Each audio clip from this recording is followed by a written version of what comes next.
Take a listen to Chase Daniel and Dianna Russini on their But podcast if you had to do debating two Brock tiers Purdy. of quarterbacks, he's in that second tier for me. The first tier would be Patrick Mahomes, Josh Allen, Joe Burrow, Lamar Jackson.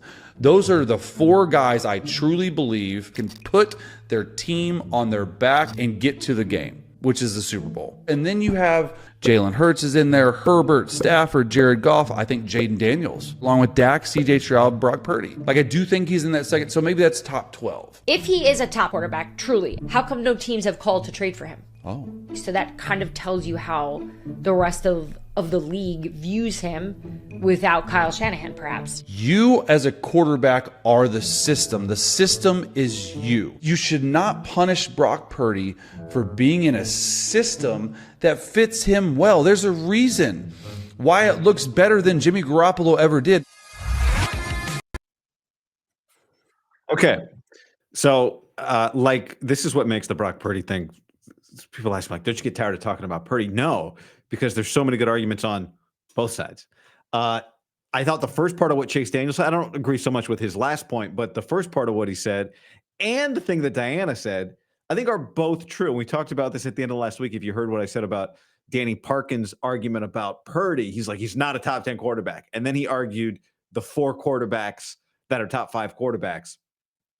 And it was a totally different argument. My point was, yeah, he's not those four guys, Burrow, Jackson, Allen, Mahomes, but he is a top 10-ish guy. That's top 10, top 11, top 9, top 8, maybe number 8, maybe number 12.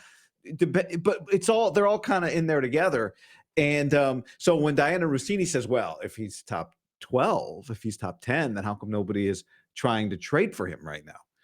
Well, nobody's trying to trade for Dak.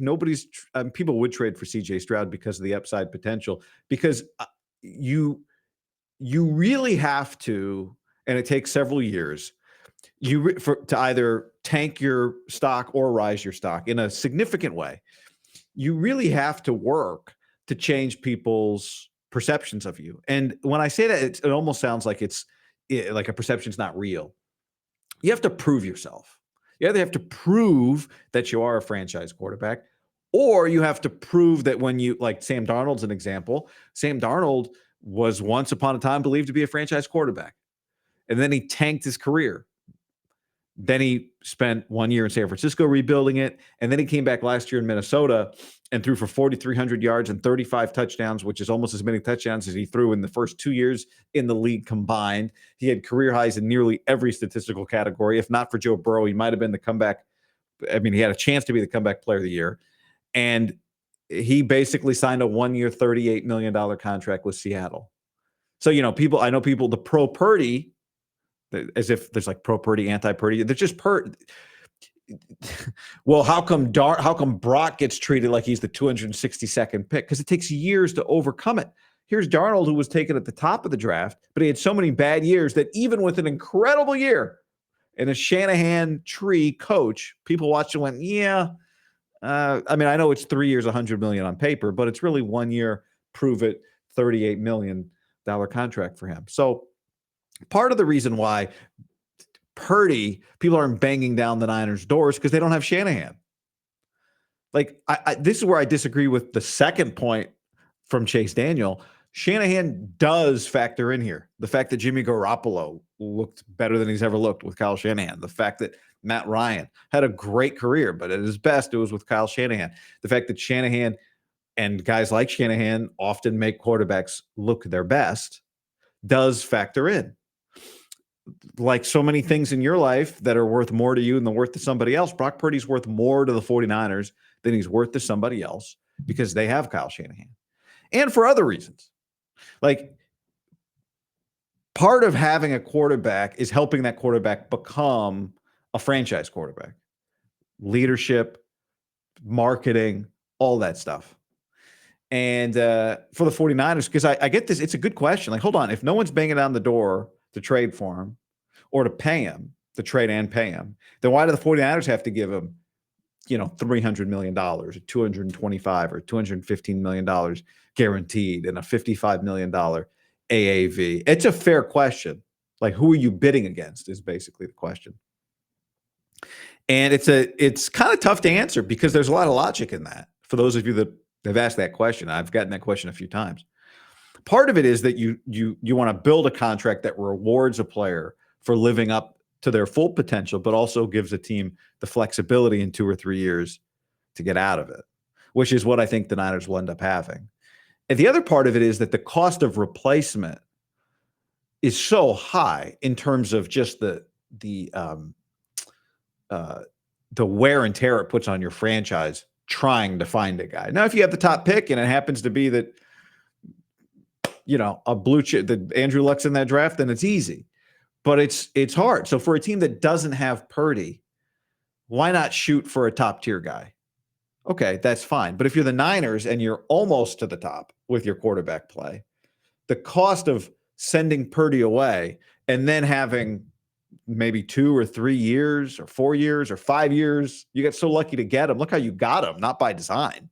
Your design ended up with 3 first-round picks going into the wind and acquiring Trey Lance. So the value to the Niners is higher because they have him. The cost of replacing him is so high. The cost of losing him is so high. If you have an old car that you have had for a long time and it's reliable, you will pay more money to repair it than someone else might pay you to buy it because you know what you got. Other people, they can't tell the difference. Is that a good car or a bad car? Like, to me, one of the examples to go to, and this is not a fun example for everybody, is Jared Goff. Like, by the end of Jared Goff's, and he was 5 years with the Rams, by the end of his time with the Rams, he was not worth more to the Rams than he was worth to somebody else. But they had to pay to get him out. Like, they traded him and a third and 2 ones for Matthew Stafford. But when you look at Goff versus Purdy in their first 3 years, Goff was trending in the right direction. By year 3, their completion percentages were almost the same. Goff started below. Purdy started on a better team, right? He started in a better spot. Their passing yards, years 1 to year 2 to year 3. Year 3, Goff threw for more yards. Their touchdown pass. Remember, Goff didn't tail off until year 5. Their touchdown passes, Purdy started. They both kind of got a half year to start. Year 2, they were almost identical. Purdy threw 31, Goff threw 28. And then in year 2, they were almost identical. And then in year 3, Goff threw 32, Purdy threw 20. By the way, Purdy's year 3 numbers are very similar to Goff's year 5 numbers. It was 20 touchdowns, like 12 or 13 picks. Completion percentage and yards were the same. Touchdown percentage by year 3, very similar. Goff 5.7, Purdy 4.4%. The interception percentages, very similar. Purdy flat for 3 years at around 2.6, 2.5%. Their yards per attempt in year 3, almost identical, 8.4 and 8.5. Their passer ratings in year 3, very close. Purdy was higher in year 1 and 2. Goff was a little higher in year 3. The wins in year 2, almost identical. Purdy had 12. Goff had 11. In year 3, Goff had 13. Purdy had 6. Now, what does this show? Well, it shows, one thing it shows is that your stock can definitely change in a dramatic way. But the difference, and we haven't gotten to year 5 of Purdy yet, one of the differences in the end with Goff was that the coach no longer believed in him. Right now we're at a point where the coach really does believe in Brock Purdy. Really believes. And the other thing was the Rams had options. The Rams didn't just trade Goff for nothing or for picks. They had to trade picks with him, but they looked around and went, okay, what are our options? His stock is lower. He's been around longer. He's about to become more expensive. Or he's becoming more expensive. But Matthew Stafford's available. So they were in a different place. I show these just to show like that the next 2 years for Brock, that story is still unwritten. We don't know what comes next for him. At one point in time, it looked like Goff was going to keep going up on a trajectory. Purdy's got an opportunity to bounce back here. Just like Goff, Purdy's got a Shanahan-style coach. But again, the difference was that by the end there, the relationship, as we know, between him and McVay was not in a good place. And Goff was a former number 1 pick that McVay didn't draft him. So maybe that factors in as well. But I think the difficult thing about the Purdy argument is that there are a lot of points to be made that are legitimate points that, if taken alone, can sound like a pro Purdy take or an anti Purdy take. And I thought that Chase and Diana's little discussion there was a great encapsulation of someone saying, I think he's top 12, somebody else saying, but if he's top 12, why isn't anybody trying to trade for him? And it's like, well, both of those things are true. I think it makes sense that no one's banging down the door because everyone's kind of waiting back going, this guy's a 7th round pick. And I know people want to say like, oh, he should be over that by now. And I've said this consistently because this happened last year and it happened the year before in the MVP candidate year. Well, the debate's done. I don't want to hear any more about it's like, guys, forget about Brock for a second. Nobody gets to just end the debate about whether they're a franchise quarterback after year 2. Unless you're so like it just doesn't happen. Even CJ Stroud didn't get to do it. Did you see that year 1? I was like, oh, this guy. Year 2, wait a second. So, I get this. It doesn't happen with Allen, Lamar, or Mahomes, but it happens with Burrow. Every time you talk about it, you put Burrow in that category, people be like, well, Burrow, really?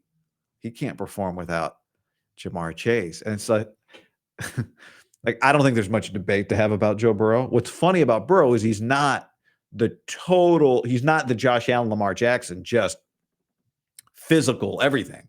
Like Daniel Jeremiah recently said he's compared him more to the Joe Montana category, but he's got this, like there's something about him. You can't quite categorize him in one group of the athletes and the other group of just the touch throw guys. But he's so clearly like, if Joe Burrow were on the 49ers, that'd be an upgrade. I don't think it's crazy to say that.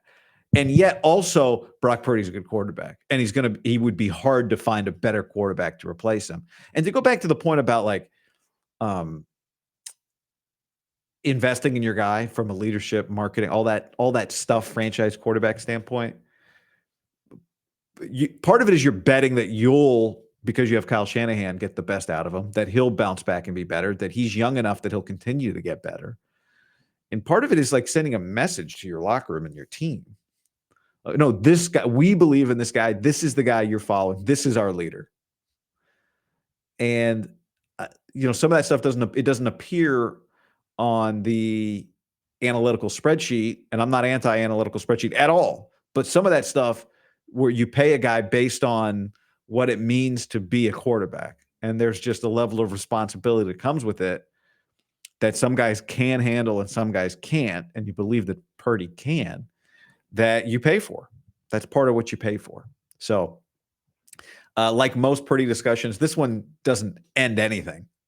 But I just, for 3 years now, have been trying to walk the line of some of the stuff that you say that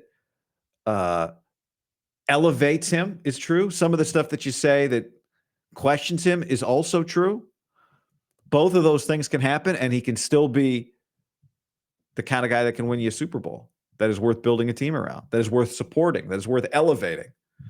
Because the odds of upgrading, I'm no one saying don't reach for the stars.